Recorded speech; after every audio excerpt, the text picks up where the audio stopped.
आज मैं आपके लिए खुदा के कलाम को लेकर आया हूँ, जो खुदा का कलाम ये बताता है।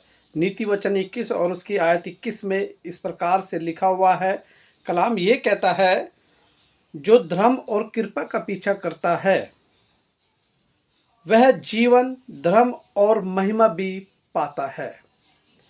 खुदा का कलाम इस बात को हमें बता रहा है कि जो भी मनुष्य, जो भी परमेश्वर का न्यायी जन, जो भी परमेश्वर का भक्त, जो परमेश्वर के साथ चलता है, परमेश्वर में पाया जाता है या नहीं भी पाया जाता, वे परमेश्वर के साथ रहकर जो धर्म और कृपा का पीछा करता है, वो अपने जीवन में अनंत धर्म और महिमा को भी पाता है।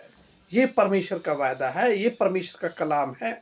क्योंकि वो कहता है कि जो धर्म का पीछा करता है और जो कृपा का पीछा करता है, जब धर्म और कृपा उसके साथ मिल गई तो उसके जीवन के अंदर अनंत जीवन आता है।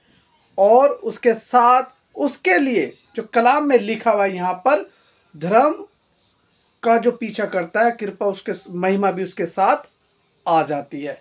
ये परमेश्वर का वायदा है, कलाम में लिखा हुआ है।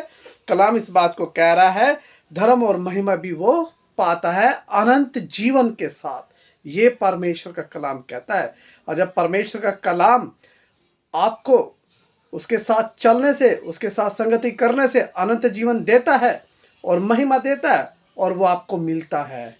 परमेश्वर ने कहा, जो धर्म और कृपा का पीछा करता है उसको अनंत जीवन और धर्म और महिमा को वो प्राप्त करता अपने जीवन के अंदर।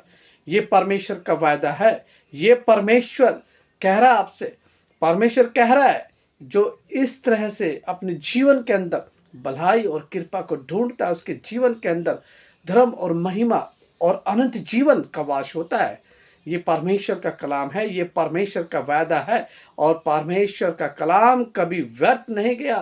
परमेश्वर के कलाम ने उसके जीवन के अंदर काम किया है और भरपूरी से किया है। आज परमेश्वर का कलाम आपको अपने धर्म और कृपा से भरना चाहता है, साथ में आपको महिमा के साथ, धर्म के साथ अनंत जीवन देना चाहता है। आप उससे अनंत जीवन को ग्रहण करें, आप उसके अनंत जीवन में वारिश बन जाए, उसके अनंत जीवन के सहभागी बन जाए। मेरे प्रियो, आप सबको जय मसीह की।